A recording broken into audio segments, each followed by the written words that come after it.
If you want to climb with Aurora, this is the only guide you will ever need. From the best runes and itemization to advanced laning, win conditions, and how to consistently carry games. It doesn't matter if you just started playing Aurora, or if you're experienced already and want to take it to the next level. This video is the perfect starting point, but also blueprint to help you in your own personal journey.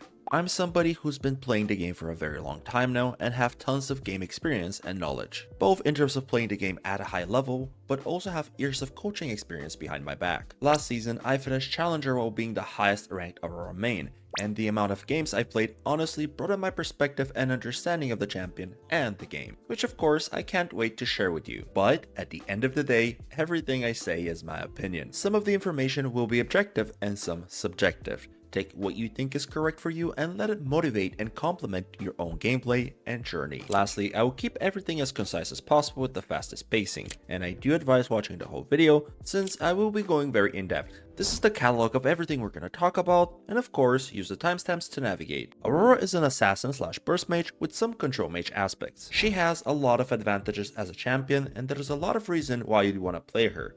But as any other champion, she also has a bunch of downsides that you need to be careful of. At her core, she excels in 3 key qualities: dealing very good damage, having immense amount of mobility, and having notable team fighting capabilities. From these, her 2 archetypes are born: Assassin / one-shot Aurora, and Battle Mage / DPS Aurora. Depending on every game's variables and context, you will have to choose which one is best to carry the game with. When it comes to deciding which one is correct, there's a lot of misunderstanding, especially when we take in consideration what the pro players are building. They prioritize going the Battle Mage variant or just in general getting HP from their build way more. Does that mean that we, the solo queue players, should also be doing that? No, actually the complete opposite. Almost every game we need to be going for the carry one-shot Aurora build. The reason for that is that solo queue and pro play have almost nothing in common when it comes to game structure and priorities from an individual player standpoint. In pro play, games last longer, are way more organized, and team fights are on a really high level. Not only that, but team comps have their own way of working.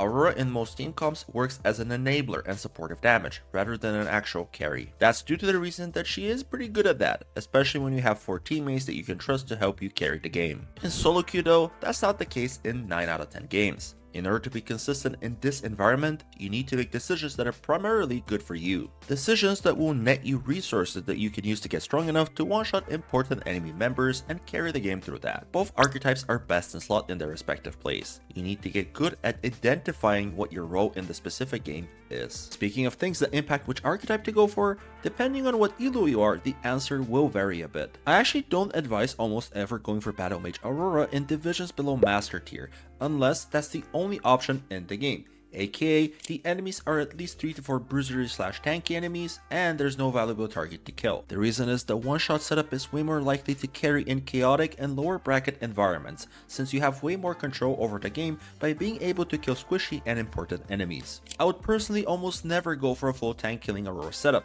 unless that's the only way to impact the game. So why would you even want to pick Aurora in the first place? Her biggest selling points are very strong laning and early game, relatively safe blind pick, an impactful damage dealer if not too behind, and flexibility in combination with a lot of unpredictability. And due to these set advantages, she can be picked in multiple roles. Mid, top, bot lane are all viable options. Support Aurora does technically also exist, but it's just a worse version of Elise, Nico, or LeBlanc. Mid lane is her strongest role due to the nature of the lane. It enhances the early strength of Aurora by being at the middle of the map, and her ability to secure priority in most lanes is able to shine. In higher division, aka Master Elo and above, mid laners often devote their whole existence to the jungler, and Aurora honestly loves to do that, since she's an incredibly good early skirmisher as long as she manages the wave correctly. And even though in lower division you don't generally play with your teammates too much, mid lane is still the best place for her, since after you stomp your lane, you can impact the map the easiest. Top lane is her second best role, but it has different dynamics in comparison to mid lane. Your goal is to destroy the opposing laner and put them as far behind as possible. If you don't, you will eventually become useless, since as a ranged top laner, your strongest asset is to win lane. If you don't, you'll quickly fade into obscurity and won't be able to carry nor have an impact in the game. Bot lane Aurora is mostly similar to mid lane, but the biggest difference is being that you get way less experience and you're just looking to survive the first couple of levels. This is because most other bot laners are way better than you in all ends, so you just need to just chill the first 3 to 4 levels and play for short trades. I won't go too in-depth about APC Aurora here, but if most people want, I can make a more detailed guide on her in the future. Continuing, I want to clarify that the advice I give does work for all roles. Of course, the dynamics of each one is slightly different, but the general premise of how Aurora makes decisions and carries games stays the same. Aurora is a very flexible champion. She's a good AP carry, but also a very good engage and supportive damage. Combine that with not having a lot of actual counter picks, she's a great blind pick in almost any game. Laning phase wise, she does great into short range enemies that can't easily close the distance, and when it comes to the ideal game for her, it's when the enemies are very squishy and preferably immobile. If she gets into a game where the opponents can't easily dodge her skill shots, she will be a complete menace, hence her assassin-like nature. That said, games where the opponents are too tanky or mobile, she will still be useful and will provide value, but it's not her preferred habitat. When it comes to specific champions that she struggles against, there are quite a few, but only 2 are truly unplayable if the players themselves are very proficient on them. Those 2 champions are Aurelia and Yasuo, specifically on the top lane. Every other matchup is negatable. For more information, you can check out this video, but it's quite old now and there are some matchups that have changed, so I'll have to make a new one in the near future. Unlike top lane, mid lane virtually has no unplayable matchups. Here, there are more unpleasant ones given that the laners here on average have more range, there's more assassins, and it's harder to bully certain matchups because it's almost impossible to form freezes, but there's not a single matchup that you can survive by either 1. Playing better through mechanics and their wave management, 2. Dropping a few minions here and there, aka cutting your losses, or 3. Getting help from your jungler or support. The third one of course is out of your control, but the first 2 are not. Mid lane in general has the innate bonus of being a more consistent lane, higher risk floor, but also lower ceiling when it comes to punishing enemies. I will not go too deep into mid lane matchups, since I do plan on making a separate tier list video explaining every single mid lane Aurora matchup with advice for beating each one. It's probably going to be my next bigger project after this video. If you don't want to miss it, make sure you subscribe to the channel. When it comes to bot lane, I personally don't think there's any bad matchups for Aurora. Versus the short range champions, she's pretty good as long as she spaces them correctly, and versus the longer range ones, she just needs to survive until she can start all-inning them around level 6. Bot lane in general is determined by the support matchup. There's no support in the game that Aurora doesn't work well with. However, there will be times when you wish you had a different support due to how it interacts with the opposing bot lane. Aurora is a strong early/lane champion and also scales really nicely into the mid game, but it depends on how good her early stages went. That means she gets incredibly punished by having a bad start of a game. It's very important that your worst case scenario for an early game is neutral, since Aurora has a lot of opportunities to shine in a game, but if she's behind from the very get-go, she will struggle to have an impact later down the line. One thing I want to clarify though is that it's not a good idea to just sit back during the laning phase and not punish enemy mistakes. Quite the contrary, you need to get good at recognizing when you're allowed to be aggressive and use your champion's potency to find leads correctly. If you can't, given the matchup or other circumstances, you can accept the even position. Now we're going into the next segment, which will cover runes, items, and summoner spells. A quick reminder that everything rune and item related, I update frequently in the Google Doc in the description. Use it as a summary, but do watch the video since I talk way more in depth about when and why you choose each one. Starting off with runes, Aurora has quite a lot of options. The most universal one that provides the most amount of consistent damage throughout the whole game is, you guessed it, the Electrocute primary page. Not only is the Keystone the all-around best choice for any Aurora game due to how strong it is in the early stages while also remaining relevant throughout any other part of it, but this page also comes with her best minor rune, Sudden Impact. Aurora is arguably its best user due to how consistently she can proc it and how well she can utilize it during trades and fights. Personally, when I bring the domination tree, I never swap out any of the runes. One last clarification here is, yes, I prefer Grizzly Mementos over Sixth Sense. For a secondary page, you have 2 options that I recommend. First is Precision with Presence of Mind and Cutdown, and second is Sorcery with Mana Flow and Scorch. Both of these give you a mana rune, and I do see a lot of people preferring the sorcery option mainly because of mana flow, with good reason of course, but the truth is, both runes work slightly differently, and there are certain cases where each one will be more useful than the other. Some people might be surprised, but from these 2 pages, I personally think that Precision is the overall better secondary page on Aurora due to the second minor rune you get from it. I'm one of the biggest Scorch enjoyers and I do love having it when it's best in slot.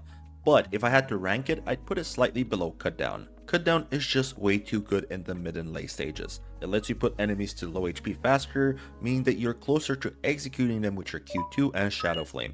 And that's exactly what Aurora wants to be able to do in order to one-shot or put enemies out of the fight. And that's not where its value even ends. Not only that, but it applies to every single enemy you hit, and with a kit full of array of effect damage is the missing ingredient to carry certain games, and on top of all, it's even decently good in the laning phase. It certainly can't match Scorch's poking capability, but it's still noticeable. Both of these pages have their time and place. Here's a quick description on how I choose which one to go for. Honorable mention for a third secondary page here is the resolve tree. I know there's people that will stand behind it and say things like Aurora doesn't need mana, so you can totally get away with using it for the bone plating and stronger early game. There are two problems with this setup. First, you only take resolve for bone plating. Every other minor rune is okay-ish, but straight up worse than any other combination of runes you could take from other pages. Second, if you play well enough around bone plating, it will certainly give you an edge during the first 1 to 4 levels and some other situations, but it's unrealistic to think you will not run out of mana and be put in a situation where you need a bit extra of it. In theory, Aurora doesn't have big mana issues, but in practice, what ends up happening is Aurora is a skillshot champion and you don't get the perfect game. On average, just playing around the enemy's abilities correctly and utilizing the extra few you get from a mana rune is just more consistent and will be better for your game. If you're already proficient on Aurora and you found value through not running a mana rune and you're finding success with it, absolutely keep doing it.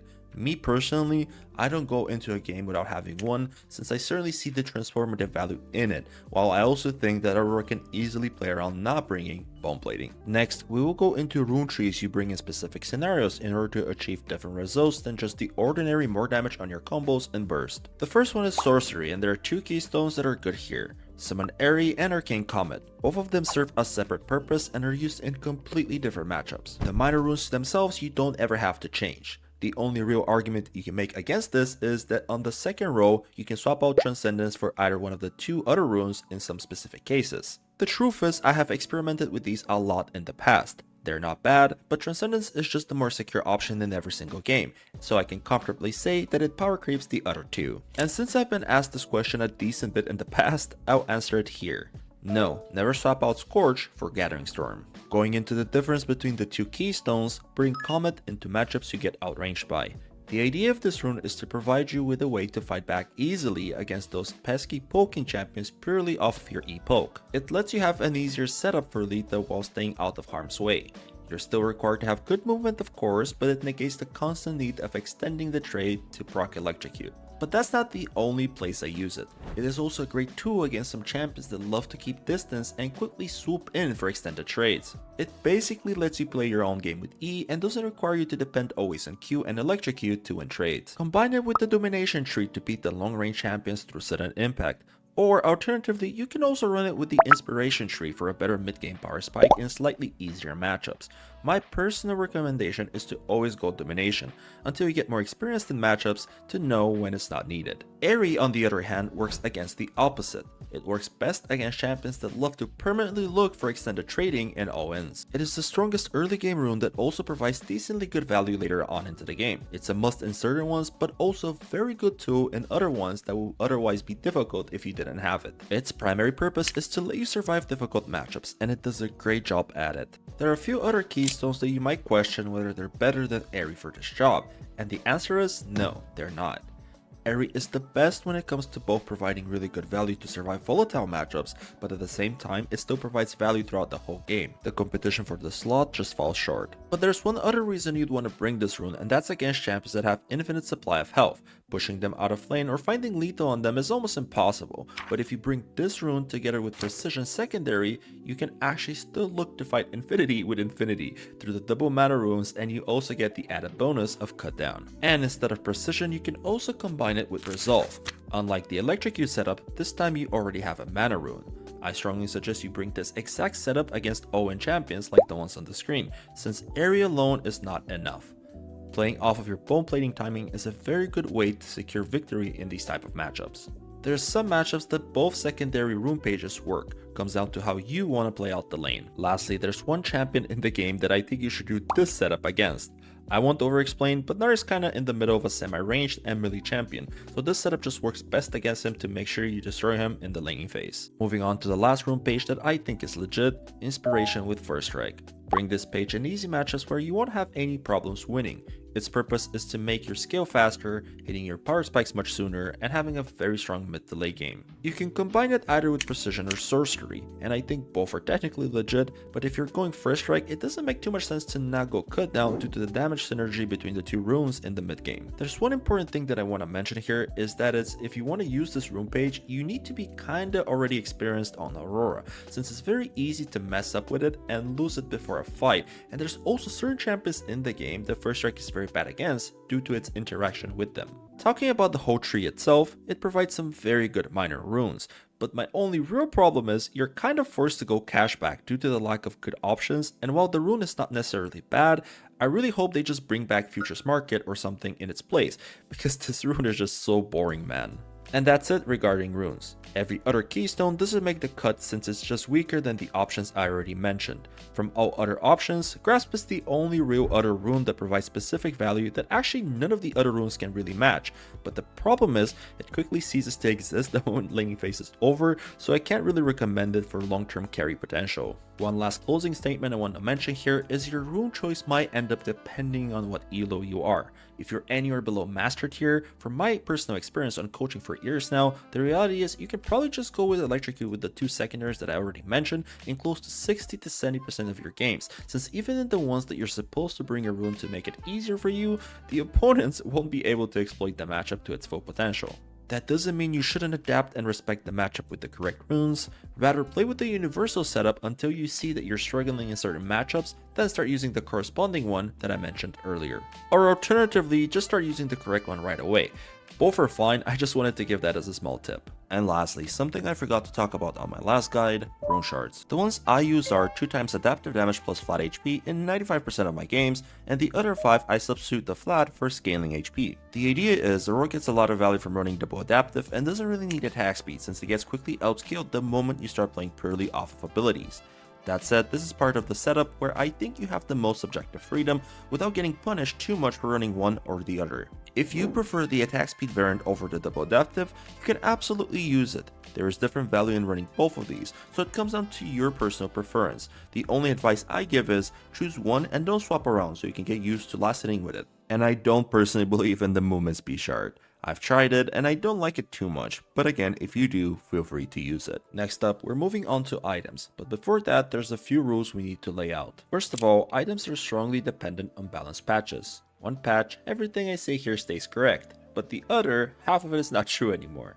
Of course, this is also true for runes and everything else game related, but items tend to be changed quite often. This is why I will explain either vocally or through text on the screen why we build each item, but you need to transform this knowledge into experience by trying them yourself in your games and through your own efforts and attempts, build up the muscle memory to solve which item is correct in each game. My primary goal is to teach you why I do the things I do, not only give you the answer on what to do. The second rule is that items need to be looked at individually. AKA, you build it because the specific item is good in that game, not because it's a core item or comes together with a build. Even though archetypes and core items do exist, every game is different. In some games, you might end up mixing items from different archetypes together since that ends up being the optimal solution. In some other games, there are items that fulfill the same role as one another, but only one might be optimal due to reason X. You don't want to autopilot, you want to know what the reason X is by adding your own logic, and even if you end up being wrong, you learn from it and next time you make the correct decision. Alright, enough schoolwork, professor, let's itemize. Your first item in the game will always be Doran's Ring since Aurora needs its early strength and stability. The only time you have the option of going something else is against Kassadin. The idea is, Doran's Blade provides you with more power early on through alt attacks to put him even further behind. Everything else is just not good for a starter. All of these though will be bought as components throughout the early stage, depending on your exact goal and intentions. There are 3 questions you should ask yourself to come to the conclusion which is the best one in your current situation. Let's say you went back with 700 gold. You have a variety of items you can buy, The first and most important question you should ask yourself is, do you need immediate power to win the matchup right now? If the answer is yes, pick the combination that gives you the most amount of stats, depending on what first item you've chosen to go for and how the enemy will interact with you. If the answer is no, it will imply that you don't think buying power right now will swing the matchup in your favor, so you should just put that gold into your first item to not postpone power spikes. The second question is, do you have Dark Seal already in your inventory? Of course, if you do have it, just skip this question entirely, but if you don't, you should probably get it. It's just way too efficient of an item, and the only argument against it is if you never went back on a spare 350 gold and you didn't want to delay your power spikes. The third and last question is, do I have sustain? My advice is to always leave base with at least one potion or a refillable potion until around the 6th minute. Of course, do not mess up your component buys for it, but from my experience, potions add a huge layer of stability in 9 out of 10 games. Moving on to full item completions, there is one very important rule you need to follow when you're choosing what item to go for next. Do I have enough damage to kill the important enemy champions? When you go into a game and look at the two comps, you need to have an understanding of which item will follow that rule, while of course giving you other benefits. Starting off with, in my opinion, the best first item on Aurora, Luden's Echo. I've noticed there's a constant debate online between it and Storm Surge which one is better, and the reality is this. Luden's provides enough damage to carry 9 out of 10 games, but not only that, it also gives you mana, smoother wave clear, and the stat everyone keeps forgetting it provides, Ability Haste. Yes, 10% is not a huge amount, but when you factor in that you won't have any access to Ability Haste from the 2 items completions in your core, it lets you cycle quite a lot of abilities and have more ults than you otherwise would. Storm Surge is more concentrated damage on average, but it comes behind a decently big cooldown and without a lot of stability. In a perfect world, Luden's will always be the best first item in any game, due to its transformative value from its other stats while providing the needed damage. But the reality is also that we don't live in a perfect world. There are games where Luden's is just not the best due to other context and variables. Storm Surge is actually the best option if your plan was in a game to go double mana rune and enemies are not very tanky.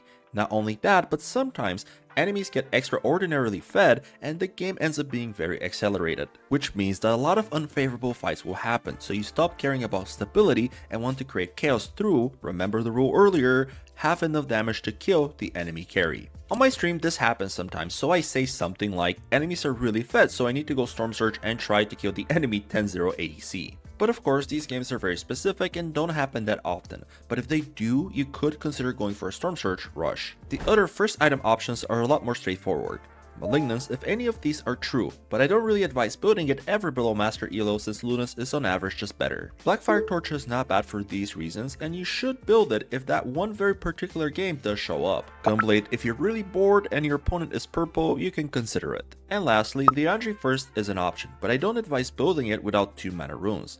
But again, if the game is going really fast and laning stops mattering, similar to the Storm Surge situation, you can do it. That's about it. Moving on. Wait, pro players are building Rocketbelt First? As I already mentioned, we don't do what the pro players are doing since they have no clue what a good item looks like. I'm kidding, of course. Pro players are great and have their own reason why they go for Rocketbelt. Even I, in their shoes, would probably do it. But for us, the solo queue players, even though the item in theory is a great one, is just missing the needed damage to carry games where having the needed damage matters. I experimented with it a lot and is just not able to cover the most important rule that we need to justify an item for our first slot. However, it is a good item for 2 other reasons as a later purchase, which I'll mention in a bit. When it comes to boots, generally you want to buy them after your first item, or when you have the perfect gold for them, but at the same time there aren't other more important stats that you need right now than just mainly raw movement speed.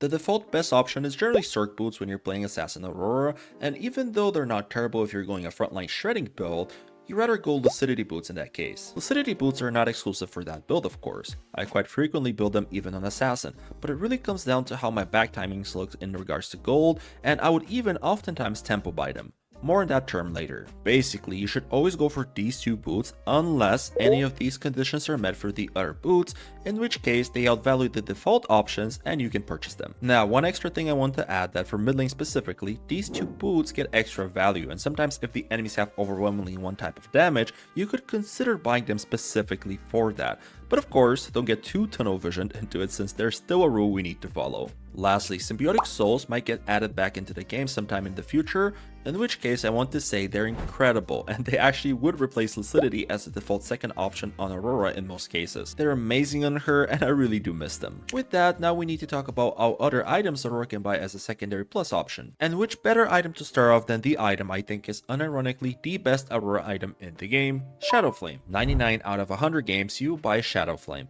and 98 out of 100 you buy it as a second item. It's the bread and butter when it comes to damage against squishy to bruisery enemies, and even against tanks it's not bad due to its passive. It's arguably your biggest power spike in the game, depending on when exactly you have the gold for it of course. Its straight up competition is Rabadon's, and while the item is not bad, it's worse than Shadow Flame due to these reasons. I want to mention that there are games where there's nothing else you need besides ability power, in which case it's the perfect item to go for, but generally speaking, only ability power is not what you're gonna go for in a lot of your games. This is because enemies get a lot of magic resist even through level ups, so as a third item you often go for either one of the magic pen options, since they end up being the better source of damage. Cribloom is generally the better option between the two if you're playing Assassin, since the ability haste is just way too good in this build, together with the fact that Aurora is very ult reliant. But of course, if the enemies are turbo stacking magic resist, or if you already have Malignance for example, you'll go for Void Staff. If you however are playing Battle Mage Aurora, Bloodletters ends up being the better item from the three.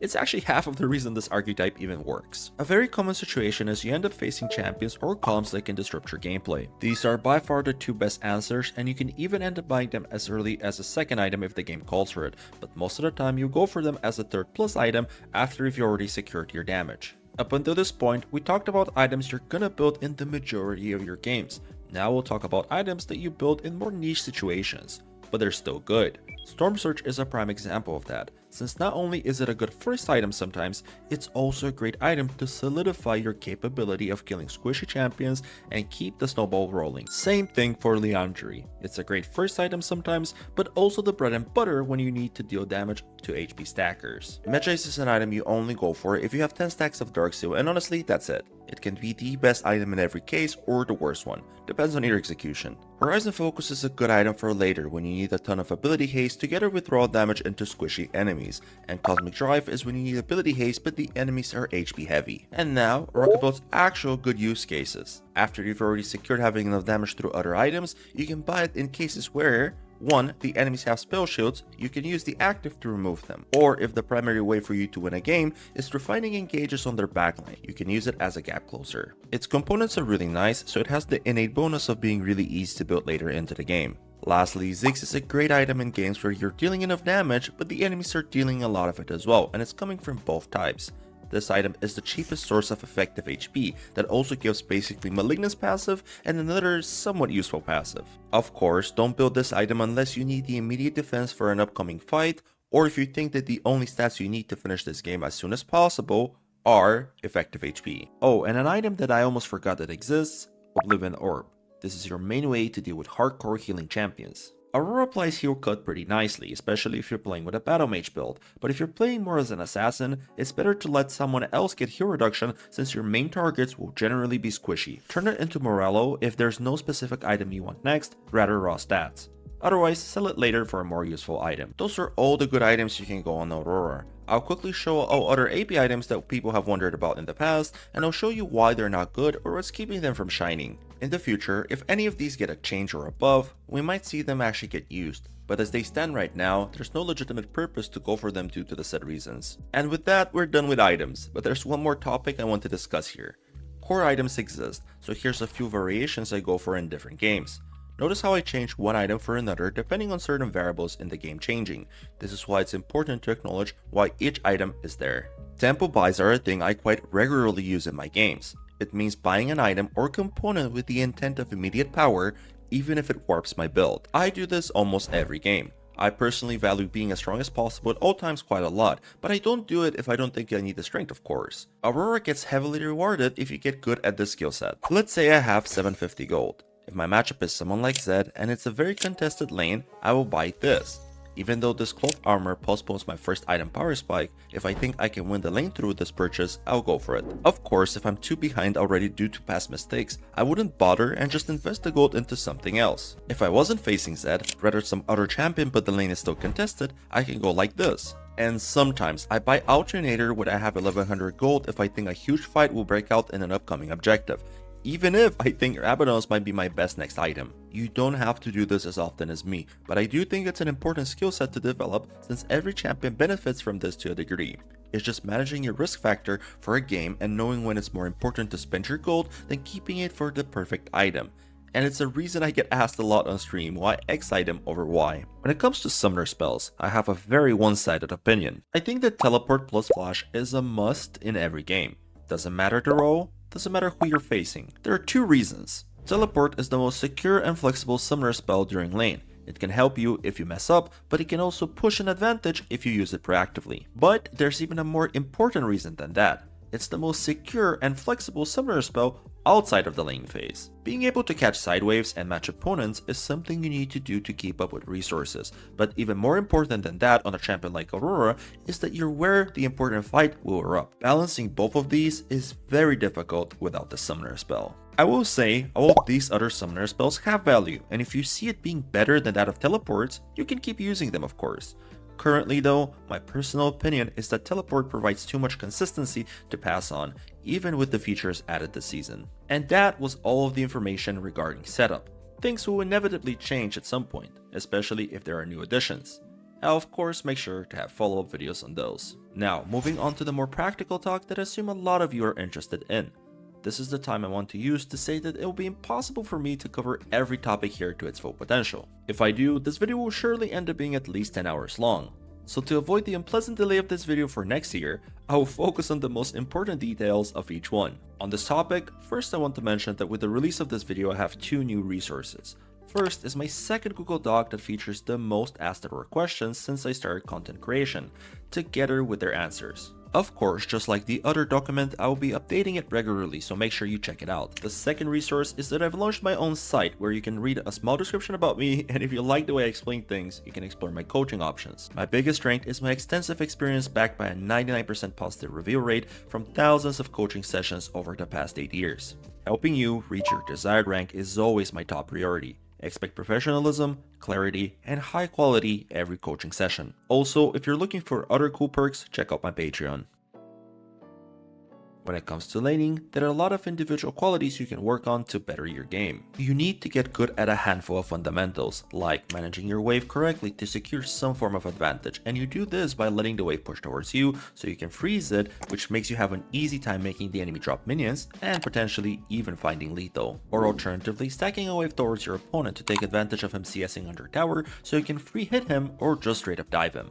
And side note, Aurora is a really good champion for diving enemies. And another important fact here is that freezing also comes with proxying enemies, so make sure you pay attention to their intentions and don't blindly freeze, rather drop wards and look to stop them in their tracks. Of course, it's very important that you min-max and work on your execution and mechanics. There's a lot more melee-ish bruisers with a big HP pool to go through in this lane, so if you take 1 or 2 bad trades, odds are you're going to lose the authority that you should have in this lane. As top lane Aurora, you're a strong early game ranged laner, which means that as one you need to apply pressure on your opponent, not the other way around. Of course, everything is matchup dependent, but a simple rule to follow is the easier the matchup, the more pressure and lead you need to get out of it.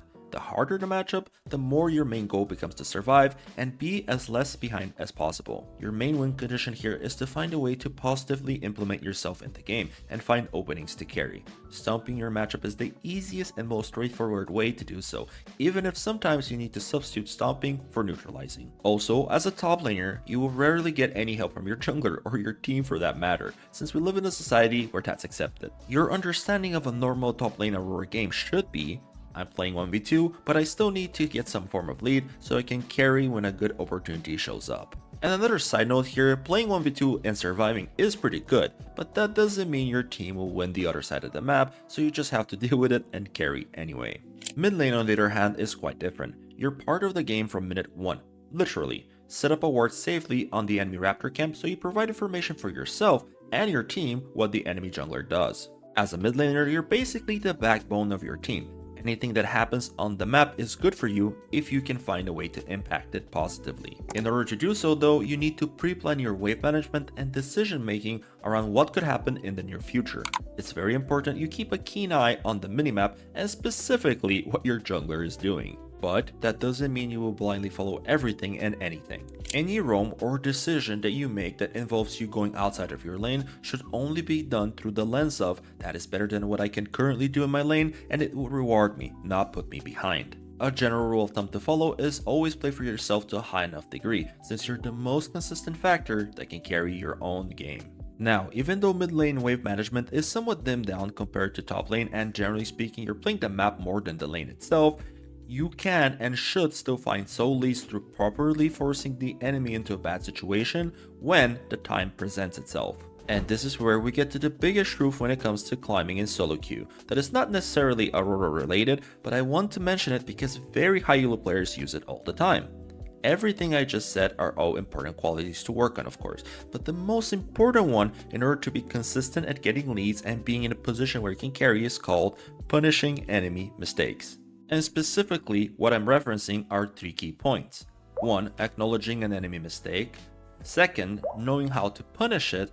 And 3. Having the confidence to do it. The reason why I split it in a step-by-step process is because different people will struggle in different areas when it comes to punishing mistakes. Some will lack knowing how to, while others won't have the needed muscle memory or attentiveness.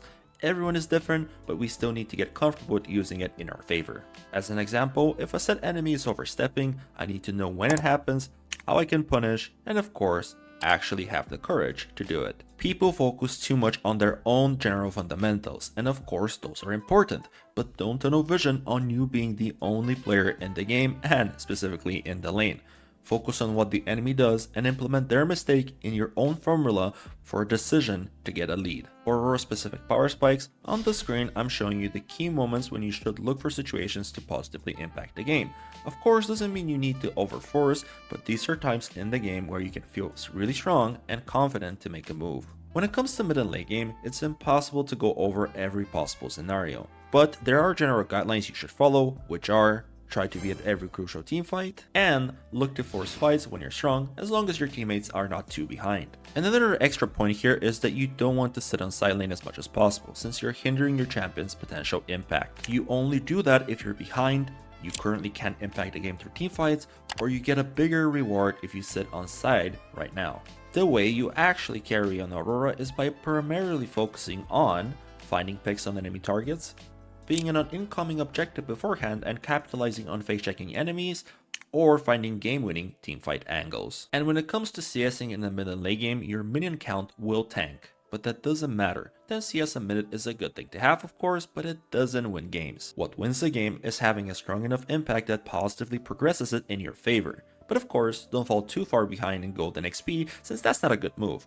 Try to find a good middle ground between catching side lanes when it's correct and being at the important fight at the right time when that's correct. Next, we will cover the most common mistakes that I see in Aurora players. To fix your passive laning, you need to work on your muscle memory on Aurora when it comes to trading and CSing at the same time, but you also need to be comfortable stepping out of your safety bubble. Step up and look to find favorable trades with your opponent. Does the result matter? Yes, of course, but you can learn from both outcomes. Another very important question I get asked is, why is my CS number so low in the mid and late game? There are a few reasons for this. Too much wandering around in between situations, sitting with your team for too long, not putting enough value on the wave itself, or just missing too many last hits in that particular game. And the core of the issue is this: you're not thinking self-sufficiently enough. You need a good middle ground between playing for yourself by gathering resources when you should, but at the same time being ready for anything happening on the map. And lastly, playing team fights suboptimally. In order to fix this issue, you need a clear understanding of what is your job in the current team comp, who is your primary focus, and how should you execute it. The more productive experience, the better you'll get at this. And finally, the abilities portion of the video. Let's start by talking about each ability's intricacies. Small note here, I will not be purely covering what they do based off their description, rather talk about specifics that you might or might not know, so I do advise watching this part even if you already know what they do. First, Aurora's passive. It's the bridge that makes Aurora be a champion that combines landing auto attacks and abilities on enemies quite strong and valuable. It's a pretty straightforward description, but it has two important sentences. The first one is regarding the percentage HP damage. A lot of people get baited at first, including myself, that this is good against tanks. And while the ability isn't bad to do damage in general, it gets completely countered by magic resist and Aurora can't really proc it often enough to justify saying she's a tank killer. The second one is regarding her passive regeneration. It is not very noticeable early on, but it's very strong the moment you hit around 2 items. It scales off of your AP and it's no joke. A lot of times you actually heal back a lot of your HP through it in a long extended fight, or it can actually save you from damage over time effects. Next up, her Q is the bread and butter when it comes to dealing damage. It's her most spammable and highest damage ability due to 2 reasons. Her initial Q1 deals decent damage, but the real power comes from Q2. The pullback deals percentage missing HP to the marked target. You have 3.5 seconds to maximize your damage before it triggers automatically, which is more than enough time to significantly increase your total damage output. Second is the fact that there is no limit of amount of enemies you can apply the Q2 on, meaning that it deals immense amount of damage if you can use the pullback on enemies on the same one target. All of these also apply to your passive, and that's needless to say an immense amount of damage in certain situations. The W is your most creative basic ability, but it doesn't do any damage, has a very big cooldown, and it comes with a very big mana cost, so you don't use it unless you absolutely have to or can afford to. Managing your W usage is actually the key to make Aurora function as a champion. One thing to note here is that you turn invisible halfway through the jump, and the only extra thing I want to mention here is that while you get the CD refunded if you get a takedown, Aurora doesn't function like other reset champions. Getting the reset doesn't mean you win a fight, but it does net you a pretty decent advantage if you know how to capitalize on it. E is the ability that combines damage and mobility. While you might underestimate how strong the small dash it gives is, when I get to the mechanics portion of this ability, you'll see why it can be even stronger than W in some cases. One very important aspect about E is that even though the length of it is shorter than Q, the animation is faster, making it hard to dodge, so whenever your game plan is to play around long range poking, this is the ability that makes that game plan work. And lastly, Aurora's most complicated ability, her ult. The biggest hurdle when you want to get good at it is that it's very unintuitive and chaotic. And it's honestly the reason why I love the champion. It will take you quite a lot of games to get to the point where you're happy with your ult usages, since the ceiling on what you can do with it is very high. But the cool thing is that the floor is pretty high as well. At worst, it's just an array of damage ability in a direction. At best, it's a game-winning one. You will constantly be questioning whether you played out certain situations optimally, which is the beauty of it. One last thing is that the ult actually has a small lingering effect, as in it doesn't instantly happen the moment it falls on the ground.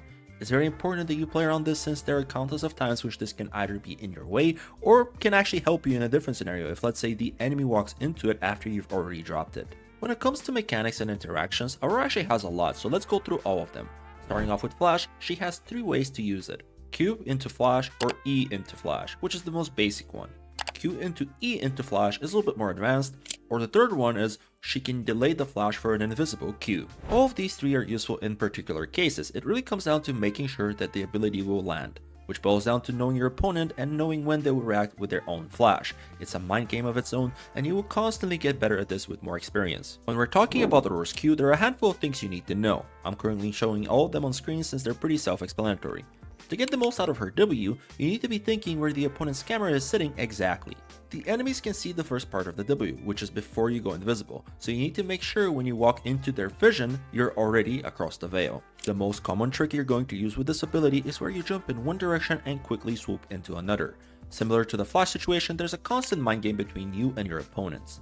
And lastly, you can use it to extend your ult range by using instant W into instant R. And this is where her E gets very interesting. You can buffer it on enemy abilities like displacements and even some CC. It works against a variety, but not against all, so you have to know the interactions by heart. And when it comes to her ult, there are 3 important things to use in your favor. First, on your ult initial jump, you're immune to basically anything, but if a stun lands on you while you're flying, you will still be stunned the moment you get on the ground. Either way is still a great way to negate incoming enemy CC. The second thing is that you're almost immune to anything when you're bouncing through the portals. Damage can still be done to you, but you become untargetable for the duration, meaning that you dodge things like Karthus or Fizzult. And lastly, whether you take a portal or not is a skill set on its own. There are too many variables in League of Legends, so it's impossible to give you advice that will work in every situation, but here are 2 guidelines. If you're running, or if you're chasing someone and you know you win the fight, you should take the close back portal. If, however, you're going into a fight with someone and you think the enemy can turn around the fight, it's good to not take the portal to make them second guess if you're actually going to do it, and also keep a distance from him. But besides all of those, Aurora can also combine her dashes with the portal. The most interesting one is with her W. The enemies don't actually see you when you travel when you do it this way. When it comes to ability sequencing, there are two rules. First, Q plus E is the order you want to use for these two abilities 9 out of 10 times. Unless you want to space someone first with E and then Q them, this will always be your go-to combo. And also, an extra little advice, holding your E for the last possible moment is pretty important if you want to min-max damage, since it pushes you back and ends the interaction. The second rule is when going into a fight, you always want to start with Q into E or just the two abilities in general before your ult in most cases. The reason is ult is basically guaranteed to land, but Q and E are not. Enemies will flash, dash, or just dodge your combo very frequently, so when initiating an altercation, try starting with your basic abilities first to negate this possibility. And lastly, ability leveling and maxing out. The best and most common advice I give to people is the more difficult the matchup is, the more points you want to put into E. The reason is, E is the more stable and consistent ability between it and Q. Since it's easier to land, it also leaves almost no room for retaliation from the enemy. You don't need to fully max E though, a few points into it is enough. The moment you see that the matchup is getting easier due to your opponent messing up, or just the matchup naturally getting easier, you want to start maxing out Q. Q is always the more overall damage, so even if you're playing with a more poking setup, your goal is still to max it out as soon as you can. Another important thing to note that on level 3, you 9 out of 10 times don't have to put a point into your W ability. The reason is Aurora is naturally safe due to her range, so having extra power in your other abilities is more important.